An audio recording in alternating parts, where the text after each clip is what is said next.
Good morning, and welcome to another edition of Hidden in the Heartland podcast.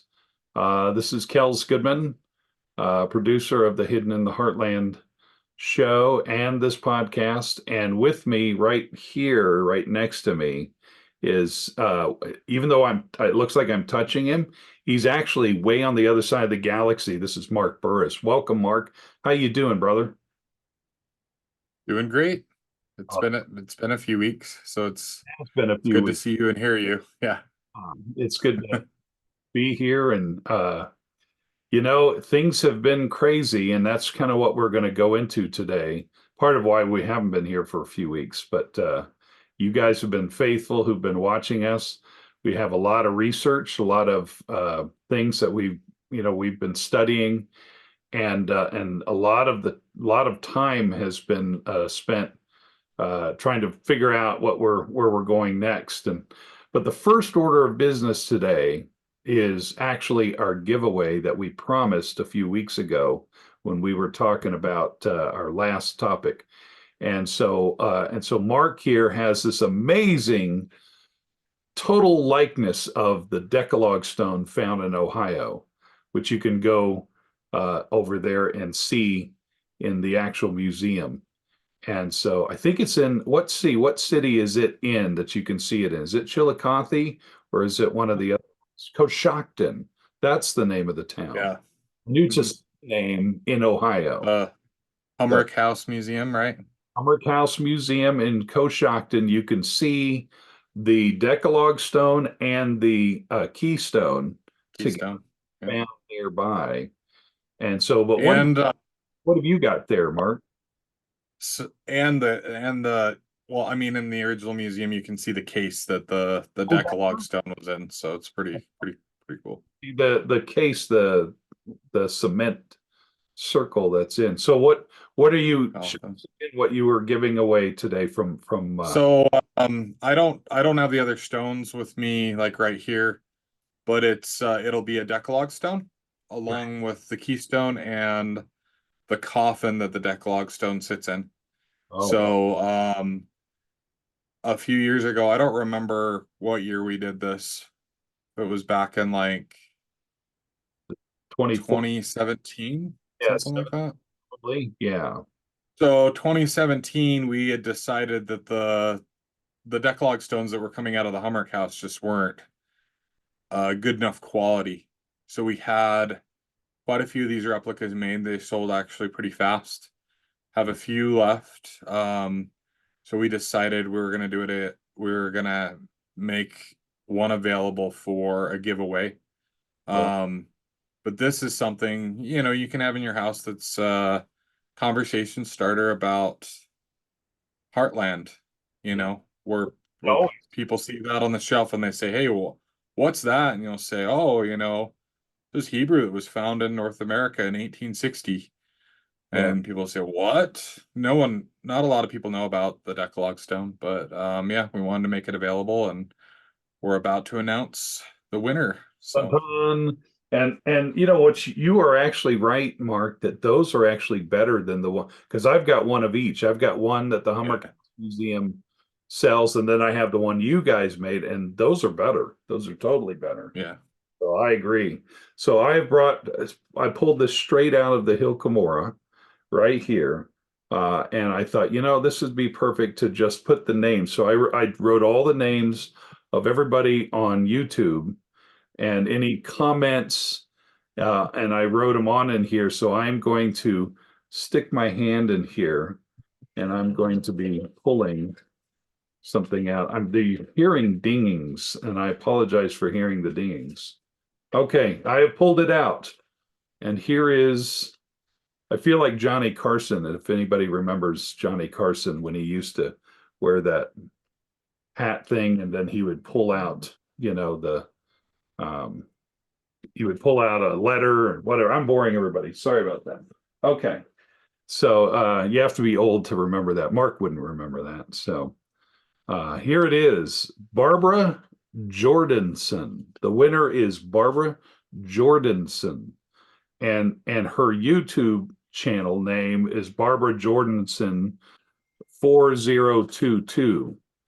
And so I'm going to try to get rid of those. There we go. Barbara Jordanson, 4022 is your YouTube name. So if your name is Barbara Jordanson or Barbara Jordanson 4022, then you won. And what we need to do is we're going to go ahead and stick a comment on you're going to go to your comment and we'll put an email address and you email that address with your home address and then we'll give it to Mark over here and Mark's going to go ahead and send it to you. So and then you win. So awesome. From Hidden in the Heartland, and you'll probably get a love letter too. So which will be great. No, I don't really write love letters anymore. So So he'll just write you a thanks. So or something like that. Anyway, so there you go. So that's the winner, Barbara Jordanson. Thank you for that, Mark, and we appreciate you for your time on doing that. Those are great Decalogue stones, and that takes us to what we're doing, what is happening with Hidden in the Heartland. So here's what's going on, and we're going to take a pause in the show. And there's a reason we're taking a pause. Most of the reason is mine. It's my reason because I'm a filmmaker, and sometimes I get whisked away to productions, and this is one of those times. Last year was really quiet and slow, and I was actually kind of enjoying just researching and reading, and that's when I thought, oh, we ought to do a podcast. We were trying to do a show, and we haven't been able to do a show for a number of years, mostly because of COVID. We couldn't get into New York, which is where a lot of where I wanted to be. A lot of the content for another season of Hidden in the Heartland was in New York, but we now decided to do a podcast, and now the movies have kicked back up again. And so what we're going to do is we're going to take a little break so I can go work on these movies because it takes a lot of time and research to get accurate the things that we're talking about. And I've loved the research. I've really enjoyed the stuff that we have talked about because it's the research that I feel like is not really being done. And that's going to take us to our next topic here in just a second, but I want to give you a hint as to one of the projects I'm actually working on. And I can only give you a hint because I can't go deep into it. But and it was something we were trying to blend in with Hidden in the Heartland, but because of deals and stuff like that, I have to keep it to the group I'm working with. But I just want to give you a little hint. And here's a hint, and it's really kind of exciting. And that is that I've made friends with a gentleman who right here in Utah has found a ship. Now, I'm not going to say where it is because I don't want all you guys rushing out to the ship and starting to undig the ship. But he has found an artifact of a large ship somewhere out here in Utah. And that's been buried underground. And he's found some of the pieces, and we're getting ready to go out there and we're going to do an uncovering of this ship. And that's as far as I can tell you. I can't really go much farther into it because it's his, and I'm respecting his wishes by not talking about it. I was hoping it was something that I could blend into Hidden in the Heartland, but this is something that's probably going to go more like onto Discovery or History or somewhere. It'll go somewhere. I don't know where exactly yet, but I'm lucky that I get to go help this guy and go film it. And so we're going to be talking about this ship, and we're going to go into what is it? We're actually taking an archaeologist with us out there, so it's going to be kind of cool. So and anyway, that's something that's like important, guys, to look out for is if you are watching Discovery or you're watching History, there's going to be plenty of things that you'll notice that tie in to the Book of Mormon. I know that like America Unearthed, when I watched that with Scott Walker, right? That's his name. Walter, yeah. Walter. So there were things in there that, like, I had been studying Judaism, and in one of his episodes he was talking about finding these ritual baths in North America, and Yeah. it was incredible. And he likes to tie everything into Freemasonry, but and that's all in good because that's kind of his obsession. But for someone to say, hey, why are all these ritual baths all over North America? Why are we finding them? Well, there was a purpose for them. He ties it into Freemasonry, but I would tie it into Judaism. That was something that was important to be able to be an active practicing Jew. So, as Kells is mentioning, they're finding a ship Yeah. in Utah, and this is something that definitely, the Book of Mormon record talks about people building ships and coming to a land that the Lord prepared for them. So, if we're uncovering ships, that means people here built them as well. So when you're doing your Book of Mormon research, just keep your eye open, when you're watching documentaries and things. You'll see these connections that connect, and write them down, remember them, but they don't have to necessarily come from a member of the church. Yeah.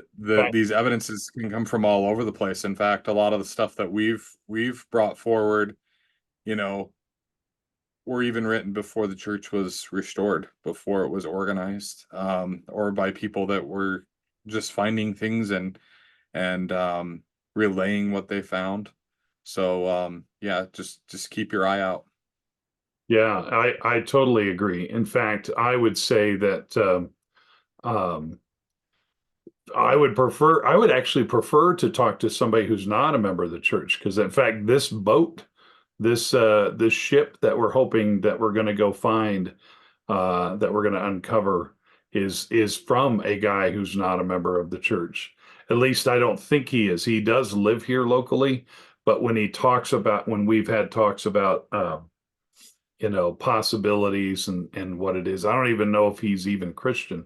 Maybe he is, but he does, but when he has talked about the Book of Mormon, you can tell that he doesn't know the content. You can, when you talk to somebody and they might say the name Nephi instead of Nephi, oh, they're probably not LDS. And so that's where I think that it's good to get the information from those who are not, because then they don't have that skin in the game. His skin in the game is obviously different, this gentleman, and I won't reveal his name yet, but his thing is, he says that he knows that there was a deluge, and that is kind of universal. In the Bible, we have the flood, but we're not the only faith or historical group that believes that there was any kind of worldwide underwater event, rather than Christians or Jews. There's many others that are like, all around the board. Most scientists do believe that there was some level of underwater activity that happened around the whole world, and of course in Utah that would have been Bonneville, and it would have been some level of things being underwater somehow, some way, and some people trying to escape it, and so we know for a fact that is a universal truth, I think, for most people, that there was some deluge of some type, and that's what this guy is after. And so that's what we're gonna find out, as to what we're gonna see, which also kind of takes me to the next discussion, and that is the Heartland Research in general. One of the things I really, and I'm going to have a heart-to-heart talk, I think, with our audience here about the Heartland Research. It's very difficult to blend in spirituality, I think, and archaeology or history.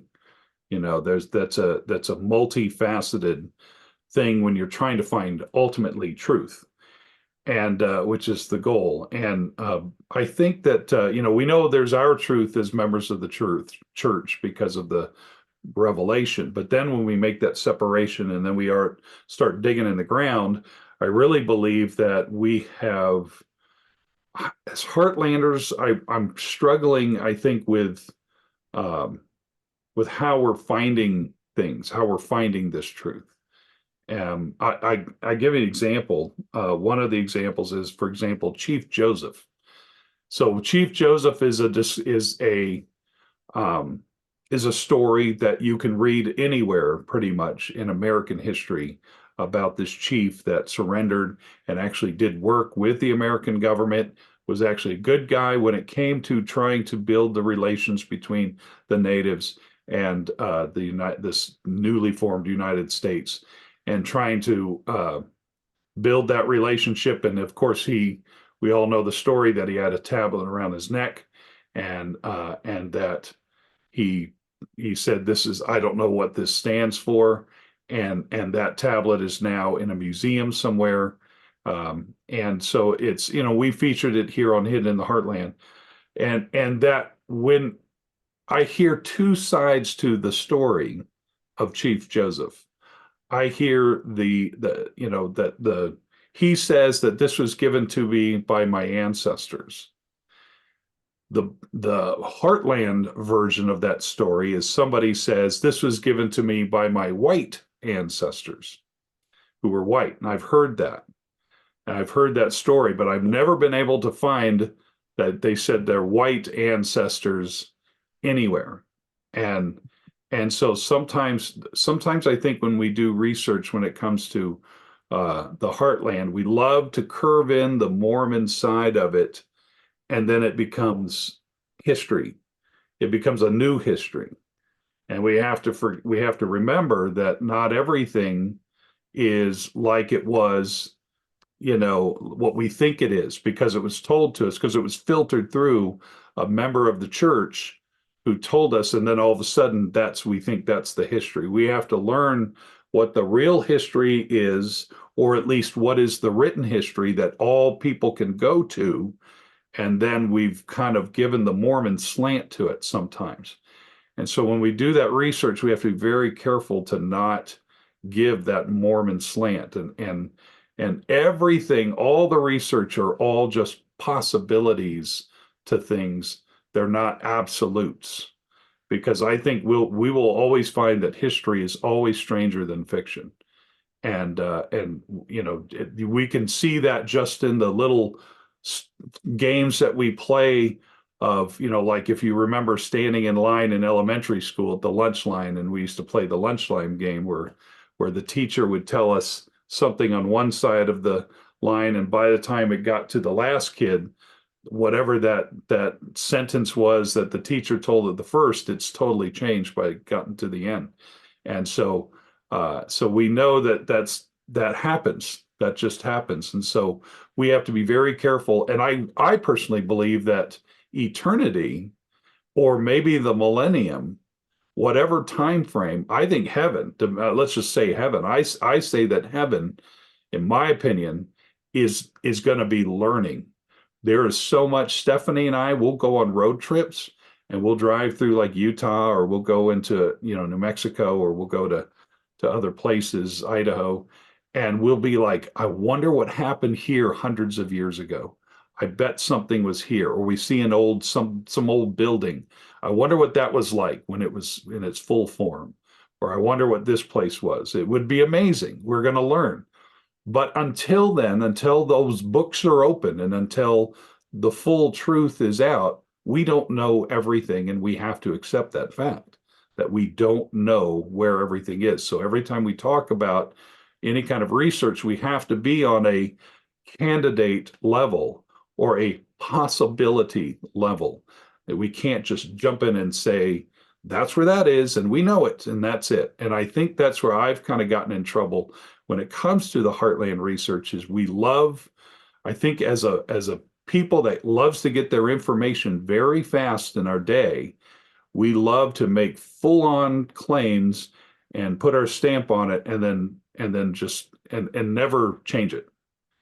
And one of those stamps that I feel like we have done, in my personal opinion, is Zarahemla is in Iowa, in that little land across from the land of Nauvoo.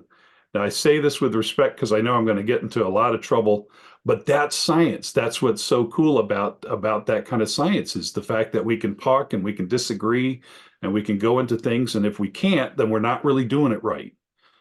And so it is my personal. And I What? think that one of the things that happens is that with Heartland is that with everything that is happening with the Mesoamerica model, there has to be a mirror of that.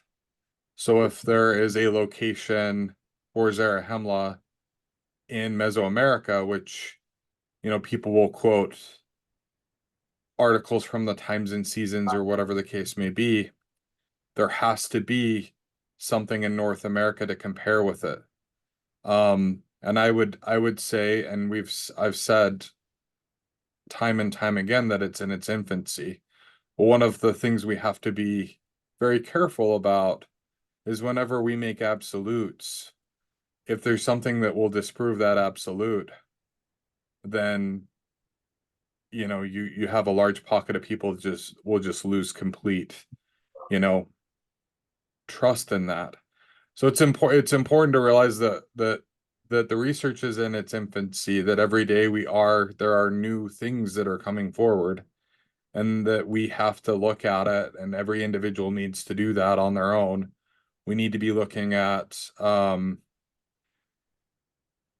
as close as we can get to when that item was found. So original documents, if we can, just as close as we can get, and it needs to be unfiltered. It can't be going through someone that clearly has a lot of skin in the game. Yeah. No. Kels and I have a 60-hour a week job. Kels also has work that he does. We're kind of doing this in our spare time. We're not making a penny from the Heartland. Our goal is we want members of the church to be inspired to actually to read and to look at things on their own and to come to a conclusion on their own. We're not here saying, hey, this is the location for this and you have to believe this. We're saying, hey, look at all this evidence. Decide for yourself. Decide for yourself if you think that the Book of Mormon happened in the Heartland. Decide for yourself, if you think that this quote or that quote were, spoken under revelation. Decide for yourself. But like I said, we're not here to tell you what to think, and we don't have any skin in the game. Our goal is to inspire people to actually do a little bit of thinking and do a little bit of research, Yeah. That's very true. And that's why, if you've been watching the last, 6, 8 months of content, you'll see that's all we've been doing. We have not said this is where this is. And that's the key.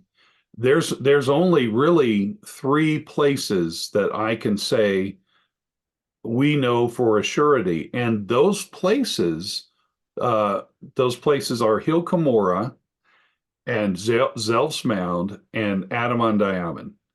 And beyond that, we don't know anything else. And even then, those are only found spiritually. Those are not found necessarily archaeologically, even though there are little hints of them, which is awesome, which is really good. But those were given to us by a prophet of God.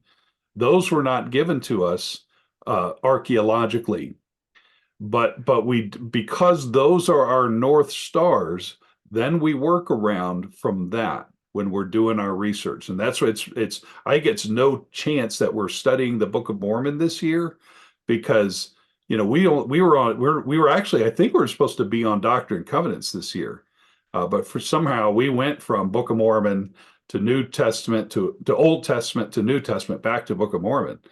And obviously, we're in an election year and things are getting heated. And I personally believe, and it's a whole nother discussion, that the Book of Mormon, that's our politics.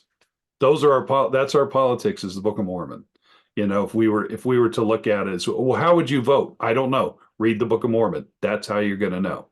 And so I really think that if you study that Book of Mormon and you stick to that, and then you look at what you can and pinpoint what you can, you almost make it kind of your own method of where you see things. And it's okay. It is okay to disagree. It is totally okay. Absolutely. Yeah. And in fact, I encourage you to be critical thinking. So guys, How often are we sitting around and having discussions like this? I think it's a healthy thing to sit and to say, hey, like this is something that I found. Let's, amongst friends, let's read this article, let's all read it and let's discuss it. yeah, Let's look at it. Let's I've gone through a lot of the early um Saints and Advocate, the early newspapers of the church articles that were written by Oliver Cowdery, and sat down with people and said, hey, let's talk about this. What does this mean? What is this? How often do we do that? And I think that that's incredibly important. And something that's interesting that I've found that is quite prevalent is that the things that we're discussing, not a lot of people know about. They just don't. When people say, well, nothing has ever been found, nothing's been found. There just hasn't been anything found. Well, just by looking at the life of Willard Bean, one of the first Latter-day Saints to come and move back to Palmyra, he's out every other weekend looking at archaeological digs in the area. well, Nothing has been found. Well, let's look at the life of Willard Bean. There have been things that have been found. Nothing has ever been found. Well, let's look at Heber C. Kimball in his autobiography, how he talks about how his grandfather would go to the forts and dig up iron, yeah, and that the hill Cumorah was known as a fortified hill. yeah, yeah. No, So that's very let's true. have these discussions. Let's have these discussions amongst friends. We don't need to be experts, Yeah, and I think. but Go ahead. Sorry, go ahead and but finish. the but being able to discuss evidence and being able to discuss things is Yeah, important. It's absolutely important. Being able to answer these questions, it's important. yeah, Whenever someone says it's not important, it is. If someone has a question, yeah, it is important. I will tell you, um, I have nephews that incredibly active in the church and had questions, and people said, well, that's not important. yeah, Well, it was to them. If it's a question that we have, it's important. And I think um, one of the things that's going to be prevalent is the Book of Mormon. Absolutely. I mean, there is a movement to tear down the sacred text of the Book of Mormon, to tear it down. And what we're doing is we're showing that there is plenty to support the text of the Book of Mormon. yeah, There's plenty of evidence out there. There are plenty of little evidence checks that when you put them all together, it makes sense. And it says, this is a text of an ancient people. And there's plenty there to substantiate it. And wow, if someone has a question about it, being able to answer a question and say, hey, just look at this, look at what was found here and look what was found there. That helps someone take a step forward instead of a step back. yeah, Um, so I think that we need to be able to do that. We need to be able to not necessarily have hero worship within the Heartland movement. I think there are plenty of people that are doing amazing research, both non-members and members. Yeah. But I think it's up to the individual and individuals to be able to look at it and have those conversations. Yeah, and that's very smart, Mark, and yeah, I like your discussion about if questions, a lot of people say that it's not important, and you're right. For some, it is, and because it is, it's okay to feed, that those questions with answers. I So think it's okay to answer, and it's also okay to say, hey, like, I understand you do have questions. Hold on to those questions. Let's explore together and try to get them answered. It may be a while. Be patient. But so. when you say it's not important, it makes that person feel like the experience that they're going through is not important. Yeah. Um, if we're able to see kind of what's happening right now, and I don't necessarily want to go off in this tangent, but we are missing generations of people within the church, and why are we? Yeah, it's because we're not answering their questions. It's Because we're saying it's not important, and people are saying, well, it and is to me. You know, like it's let's talk about it. Let's have a good discussion about it. even the Um, Doctrine and Covenants let's tells figure out. yeah, Doctrine and Covenants tells us to study history, to research. I just read it just this week about it's good to know the history of certain things because then it helps confirm, you know, like for example, when Layman and when the Lehi family came to America, right? One of the biggest arguments was that um, Lehi and Nephi both received a certain revelation that Jerusalem's going to be destroyed, and Laman and Lemuel are saying, "No, it's not. It's not. It's come on, everything's fine." And then they go, and then Lehi and Nephi both receive a revelation that, "Hey guys, just letting you know, the ticker told me that Jerusalem's destroyed." And so it proved what we were saying. And Lemmy and Lemmy are like, yeah, but we don't know that. And they have no way of knowing. They're only going through revelation. So obviously Lemmy and Lemmy, I'm not saying what they were doing was right. I'm just saying that they had questions, but it was through the study from, when you're studying Isaiah, you see all these names of cities and countries that you don't know nothing about, and most of the Nephites knew nothing about because all they could do is rely on Nephi, what he said. But the fact that he knew the history, and he in the brass plates he knew the history, and he was able to tell them, it's like this country and this country and this country, and they have something to refer to. Otherwise, they have nothing to refer to. And we, as we study the Book of Mormon, if we need some kind of something to help us along with the questions that we have, it's totally okay to ask those questions. And of course, the ultimate goal is to pray and to receive the revelation. Where the Book of Mormon happened, yes, I agree 100%. It doesn't matter. And if one more person tells me that, I'm going to say, I know, I know, I know, I know. I'll wear a t-shirt that says, I know, it doesn't matter. And but the point is that some have questions, and it's okay to discuss those things. There's nothing wrong Mhm. with doing that, which leads me to where I want to go into, and that is the hero worship of the Heartland Research that we need to be very careful of. So I wanted to go into Zarahemla.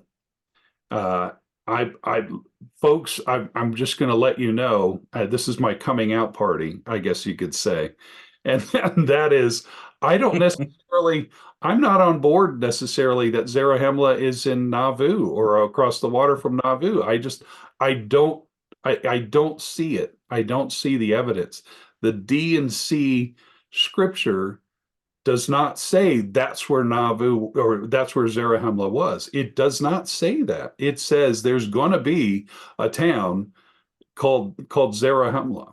It was future tense. It was not something that happened uh, long ago. So you've got to reread that document. And from what I understand, and help me here, Mark, if I got something wrong here, because I want to make sure I get this right. But it seems like I understand that Zarahemla was a future tense of a land area that they were going to, So the section in the Doctrine and Covenants says, "Call the land west of Nauvoo Zarahemla, let it be a gathering place to the saints." yeah, Um, so I'm unsure yeah. about Zarahemla. I still have lots of questions. Not saying it's I'm completely unsure about the temple site in Zarahemla. Um, that's very popular, deemed as a temple site. yeah. Um, I'm not an archaeologist. I don't know. I I just caution everybody because these things can be very disappointing Yeah, if nothing if nothing happens.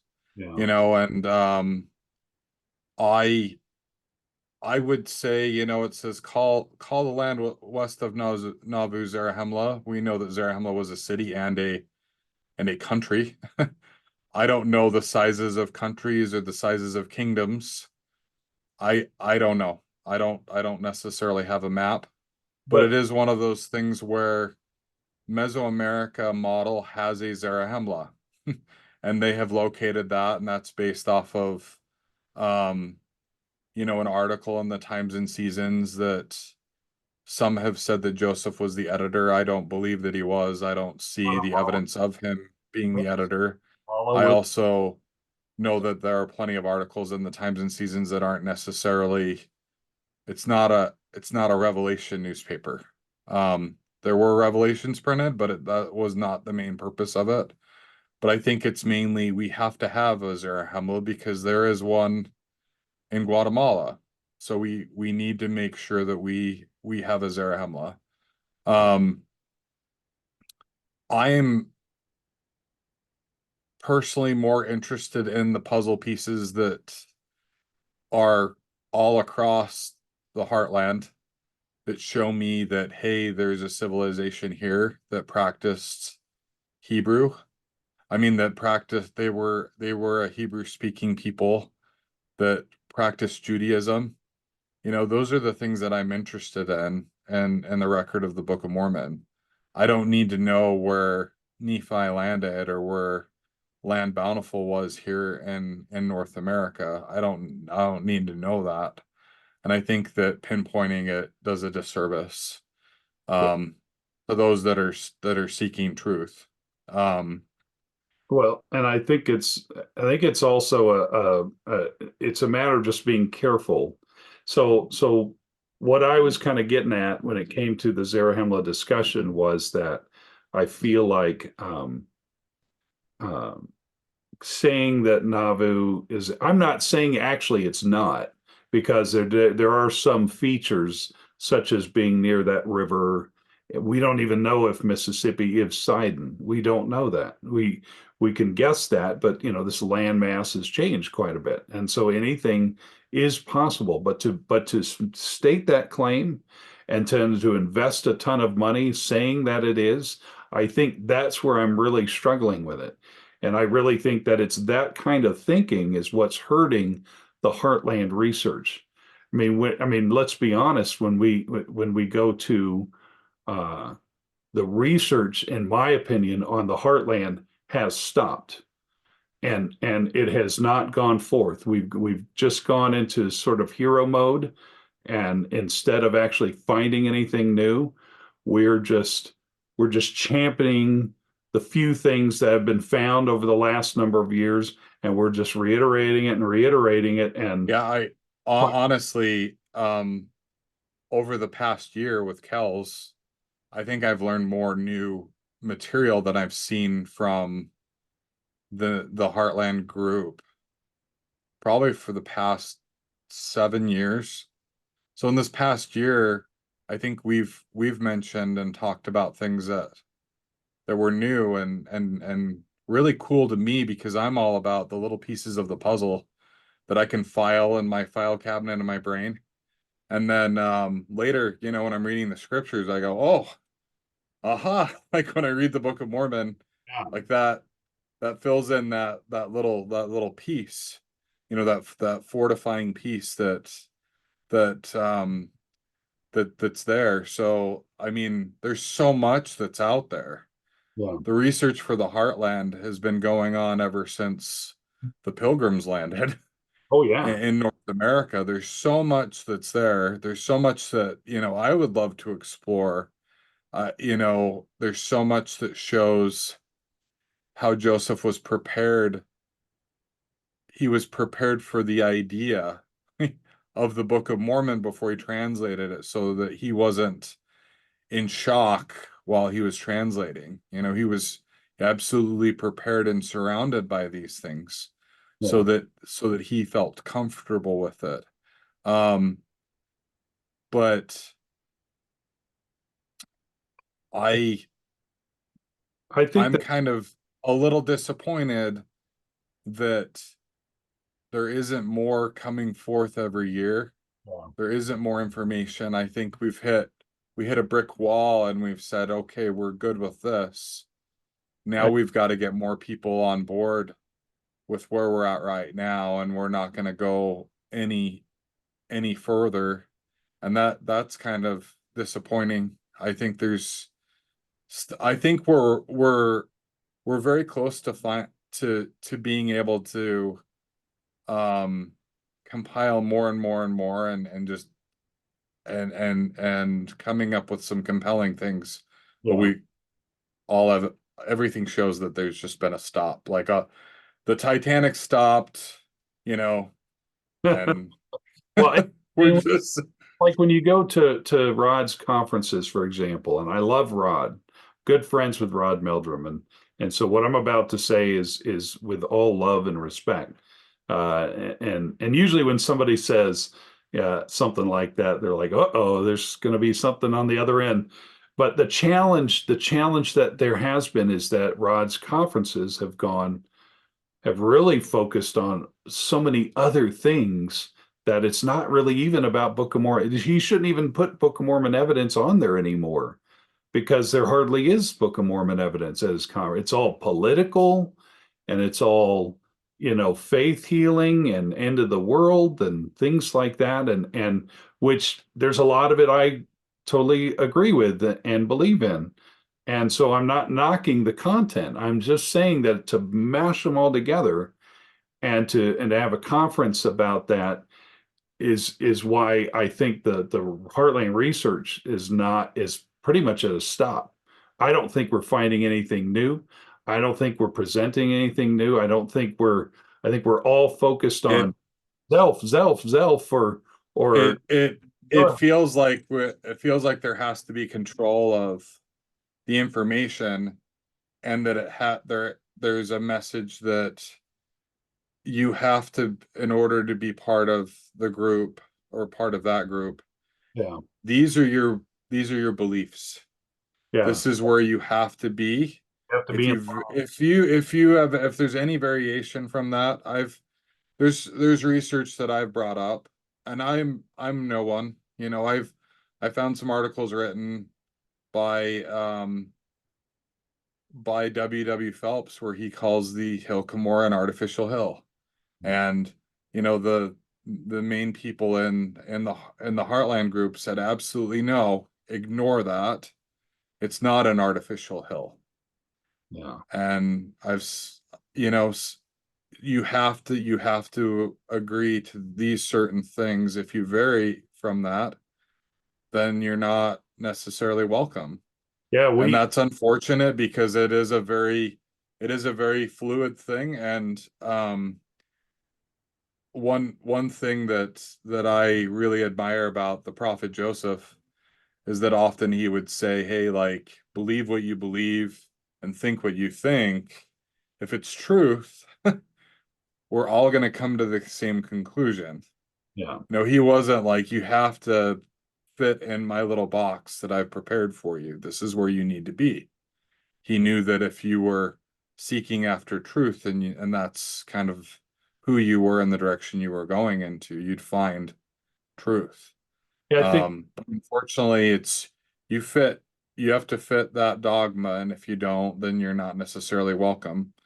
And we're not adding anything new, yeah. and we're not, there have been some changes with some things in locations, but other than that, you know, One of the things that, and that's a very good point, Mark, because that's we're almost kind of falling into what we used to argue that the Mesoamerican study does. The absolutely, yeah, was I remember early on the Mesoamerican study was really focused on uh, you know like there were article after article about why Wayne May is wrong and why Rod Meldrum is wrong. If you went onto the farm's websites, and I remember thinking, man, they sure are hammering on Rod and Wayne, and it's just kind of not fair. And so, to a degree, I kind of understand that we've had this almost like rival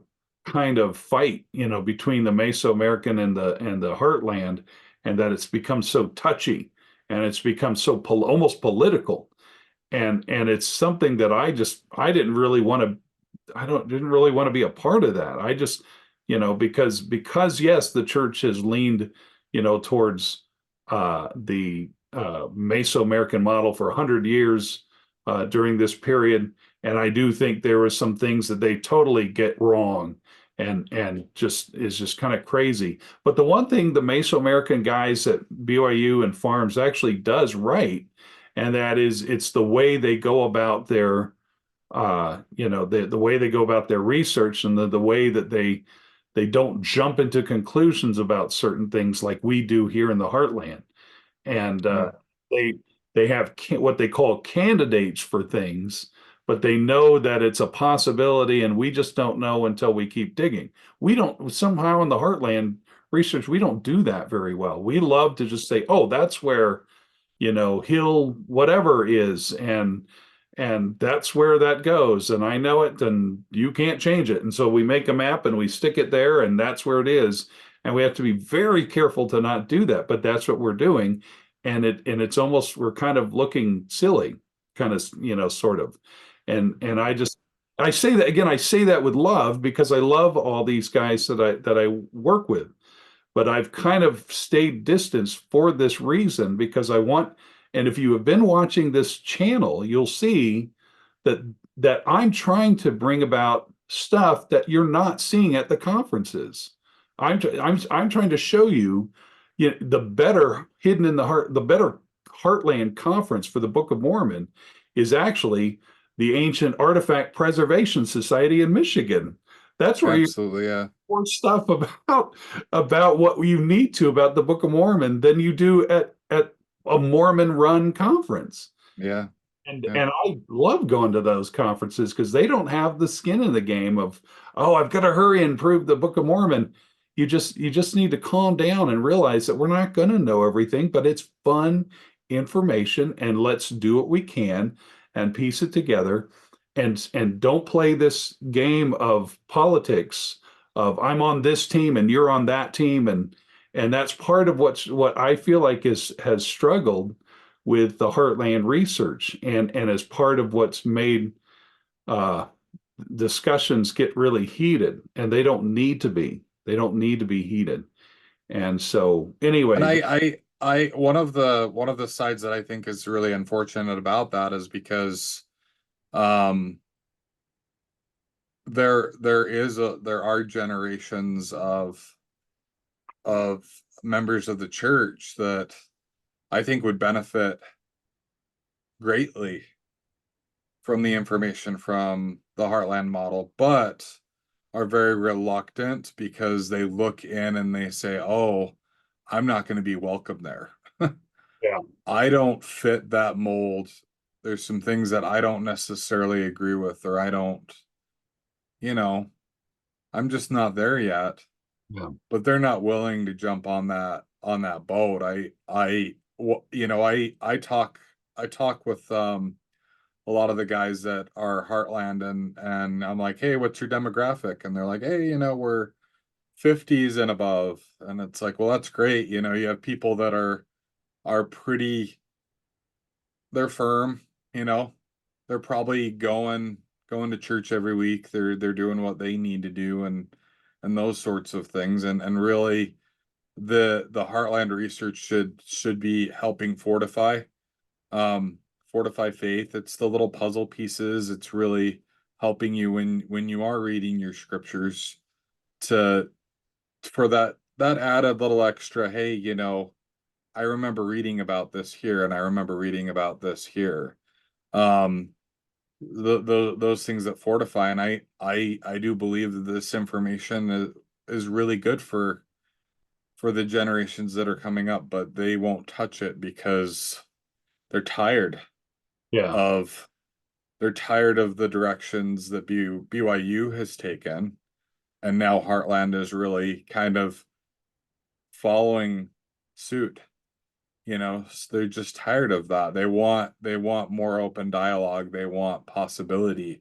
Hey, what do you think about this? They're tired of, you know, people telling them it's not important, or, you know, that they're tired of feeling like they've been lied to about things.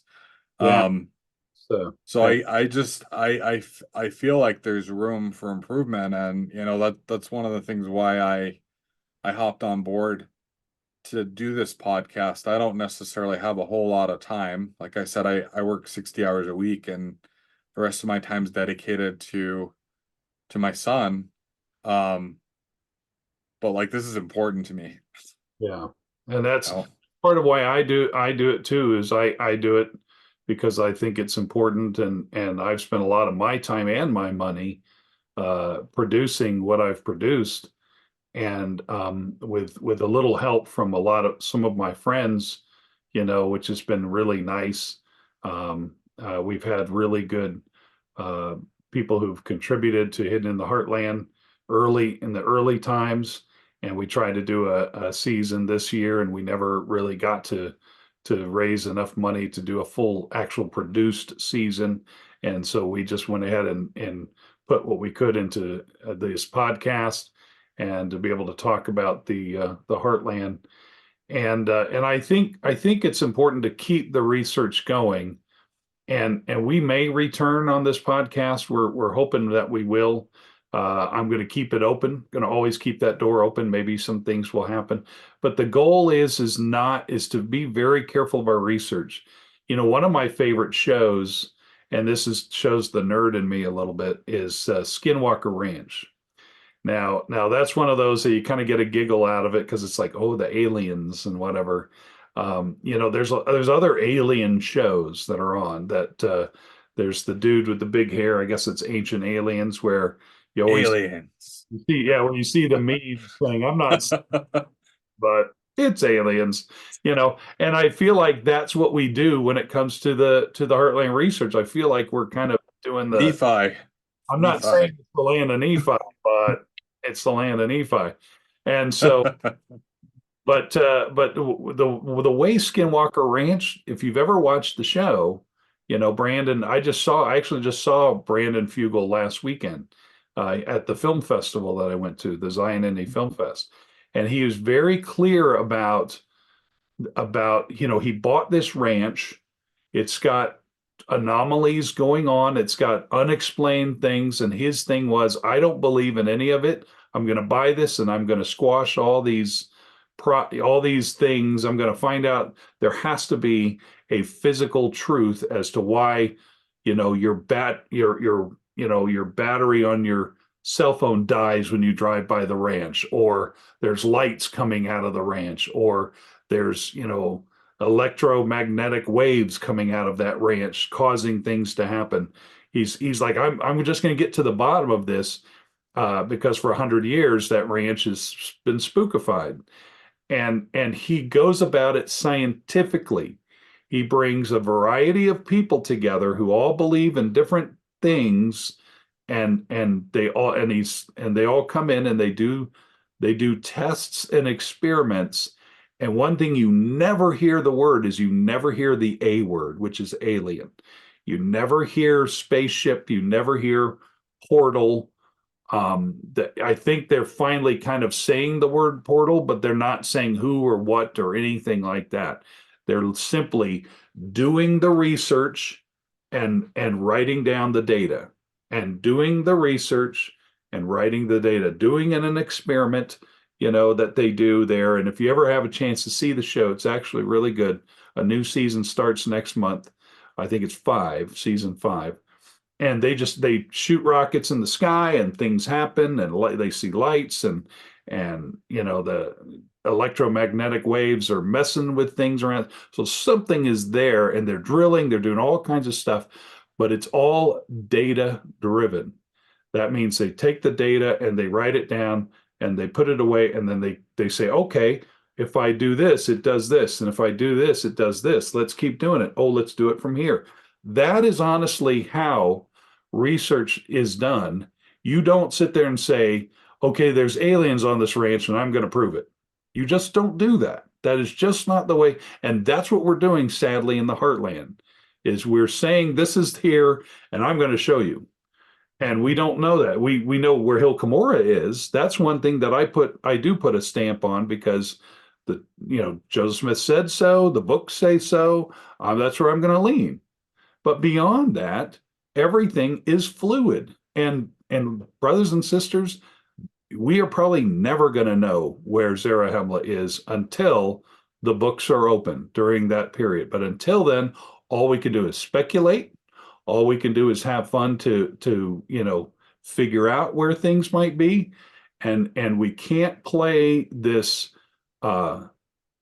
rival game that we're playing with the Mesoamerican guys or any other Heartland guys. I know that there'll be people who don't like this discussion, but this is the truth. This is honestly, Well, you know, I would parallel it to, like, I've read through the Journal of Discourses, and early on in church history there was a lot of effort put forth to really show why we were right and why everybody else was wrong.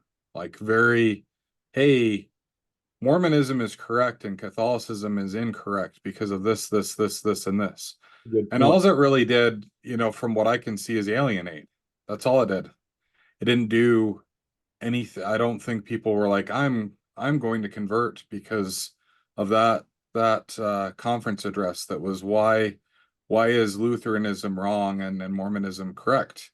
I think that if we are we're doing our part and we're seeking truth. Truth is truth Yeah, is truth. that's You right. don't need to go out and say why I'm right and you're wrong. I think that the important thing should be with Heartland is presenting possibility and presenting the best that we possibly can findings, Yeah, and saying, hey, come to your conclusion. No one, it's funny that we have the restored gospel. One of the last scriptures in the Book of Mormon, you know, states that you can know the truth of all things. It doesn't say, hey, hero worship, and that's the way to go, or latch onto something, and no matter what, truth will come from there. It says, hey, we can find the truth. It may take a bit, may take a little bit of work, but like, look at the things that we have at our disposal. I mean, you can go onto archive.org. There are hundreds of thousands of texts that have been scanned and are available in PDF form that talk about what has been found in North America. yeah, Like, let's look at these books, let's read through them, let's yeah. see what we can see. Let's, And, you and know, the truth put is the pieces of the puzzle together. Mormons are critical people. They're an interesting bunch. And I say that obviously because I am one. but you know, they're an interesting bunch. They're very defensive because they got, well, I mean, let's call it like it is. They were kicked out of the United States. You know, we were kicked out. So because we're with being kicked out of the United States, there's still that string of members who kind of don't trust the government because the government did, let's be honest, let them down. The government did let down the Mormons. And so because of that, even to this day, they're government critical. And so that strings on to all the other elements of criticalness that they struggle with trying to be accepted, right? I mean, I remember all through the 80s, 70s, and 80s, I'm a big Star Wars fan. And there was always that whole thing. And I even argued with somebody just last week about Star Wars, for example. I don't mean to shift to Star Wars, but you know, Star Wars was not produced by a Mormon, and Yoda is not a figure of Mr. W. Kimball. Spencer W. Kimball. That I heard that, and I remember as I watched all of the behind the scenes of Star Wars as a nerd that I am, there was no Mormonism whatsoever. There was nobody who was Mormon on the crew. Nothing Mormony has anything to do with Star Wars, the end. But for years and years and years, I would hear somebody would come up with that, and I would be like, that's not true. But we're hungry to change the narrative so that it fits who we are, so we can feel. And we don't want to do the work. We want to be lazy. We want to we don't do just it, latch on to whatever, you know. a little something. And you know, now Battlestar Galactica, that's different, but I'm not going to start onto that. But that was made by Yeah, I mean they have a temple in Battlestar Galactica. they get Galactica. I mean, I was friends with Richard Hatch, who played Apollo. And I remember telling Apollo, don't you? He was sealed to Jane Seymour. And I told him, do you know how many Mormons would love to have been sealed to Jane Seymour? And I just to make him laugh, but he didn't know what he meant, why I thought it was funny. But yeah, they had a quorum of the 12, and you know, there's so much Mormonism in Battlestar Galactica, and it's fun. But Star Wars, nothing. There's the Force is not the priesthood. It is not. It's universal truths that have seeped into Star Warsism. But as Mormons, we are so hungry for a truth that we will change the narrative in an effort for it to be true. And so we have to be very careful and critical about those and make sure that we know that it's okay if it's not what we think it is. It is okay that certain things aren't where we think they are. And so anyway, so there's just my 2 cents, gang. I just, you know, we got to be a little more, Scott Christopher, who is the voiceover for Hidden in the Heartland, is a good friend of mine. He's on this new series that Book of Mormon Central produces called is it called? A Work and a Wonder, a Work and a Glory, Work and a something, a Marvelous Work. I think that's what it's called, a Marvelous Work. It's a series. It's actually pretty decent, where he actually goes to Central America, but he also goes to Tennessee, and he was looking up evidence.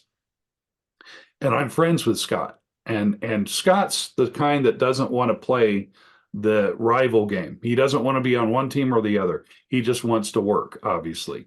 And the Central American guys, they got money. They've got, they're getting donations, and they've got a budget, and they're actually, I know some of their producers, and they're producing that show, A Marvelous Work, where they go down to Central America and try to find evidence of the Book of Mormon. And it's honestly, when Scott did that, that was actually the way Scott wanted to do Hidden in the Heartland. When he was on Hidden in the Heartland, he actually wanted to go to Cahokia with me, and he wanted to go to Hill Cumorah, and these other places where we were trying to film.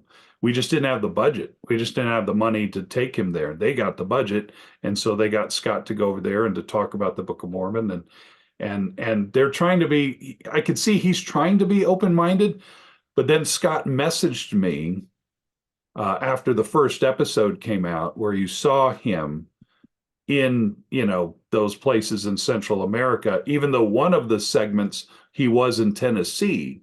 So he was in Tennessee for one of the segments, but then he went right back to Central America. He got obliterated with comments about how, that's not where it is. He called me and he says, "Man, this Heartlanders were so rough on me, That's too because bad. We should be better than that, yeah. And so somehow whoever was doing it got on there and just really let Scott have it. And he was almost scared to go on. But great way to win over people, right? Like yeah, that's not the way you the do. same thing with it's the same way with the church, if we want someone to be interested in our faith and to join our faith, we need to be kind and, say, "Hey, look at this." You know, I mean, look at this article. You want to talk? We could discuss it I joked with instead. Facebook when he posted it. I joked with him and said, "Hey, you're in the wrong place." Haha, just kidding. Nice show. And that's about it. And that's because it was a nice show. It is a well done show.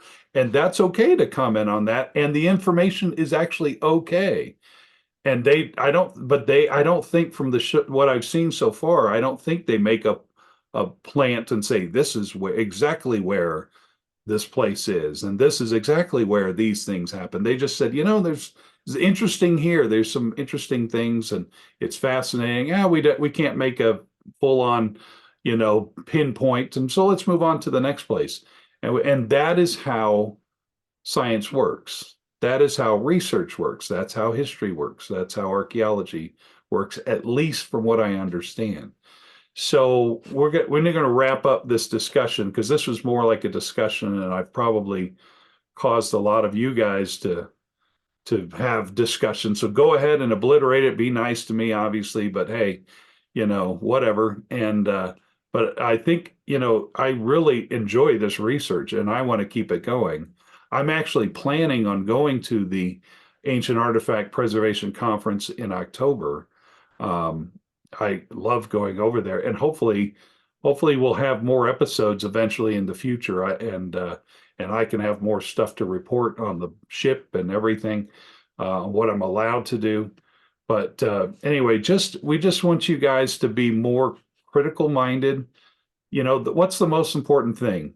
Faith, hope, repentance, baptism, gift of the Holy Ghost, and enduring to the end, and that Jesus is the Christ. That's the most important thing that you really need to get out of the Book of Mormon. All this other stuff is fun stuff to research, and we want to keep researching, but we don't want you to start, breaking up families over the where the Book of Mormon happened or whatever, because that's not that important. But it is important to be honest. It is important to be true, and it is important to, it doesn't hurt to help answer those questions that you might have, because questioning is good. Joseph Smith questioned, and that's why we're where we are today. So anyway, hopefully you enjoyed the spirited discussion that we had, and go ahead on Facebook and on YouTube. Let us have it. Go on out and give us some of your feedback on that. Would be, if we continue hitting in the heartland, that's the direction we're going to go into. We're going to go strict All into that kind of. Also, continue to share and to like the episodes. We sort of judge the direction that we're going and what we're going to do with shows based on that. And if we're not, if you guys are watching and not sharing and it's just not getting out there, then, we might decide, hey, this just isn't, So continue to share. We'll see what we can do to start and to do some more episodes in the future. And I just want to say I've really appreciated this last year. It's been a lot of fun. I've learned a lot. There's a lot of information out there, and I'm it's really inspired me to go out and to learn more on my own. Kels has given me a lot of really great resources that I didn't know about before. So I really appreciate that, and I appreciate our viewers. We're excited to get this Decalogue Stone out, so make sure Right, Barbara. take a look at your comments. Yeah, make sure you take a look at your comments so we can get that mailed out to you. That's right. We'll try to find you, Barbara. Last time, I think our last winner for our last one, it was a little hard finding him. We messaged and tried to find, but hopefully this won't be as difficult. But I think we did get it to him, and we're excited to get this to you, Barbara Jordanson 4022 on YouTube. And we do really appreciate you guys. Honestly, you guys are awesome, and it's fun, and it will continue to be fun as we bring more content. But it's out there, and there's more places. I am still learning constantly. I'm still finding new stuff, and I'm thinking, man, we should have been talking about this. St. Brandon, for goodness sakes, that's new. I'd never heard of, and then more details on Cahokia, and it's just there's a lot of great content out there, and it's important to seek it, and we'll continue to seek it as we can, as we are physically able. So, well, there we go, another episode down, and thank you so much for being part of the conversation, and let it be spirited, and let's go seek what we can as far as truth is concerned. And so thank you for joining us, and hopefully we'll see you again sometime soon here on Hidden in the Heartland podcast.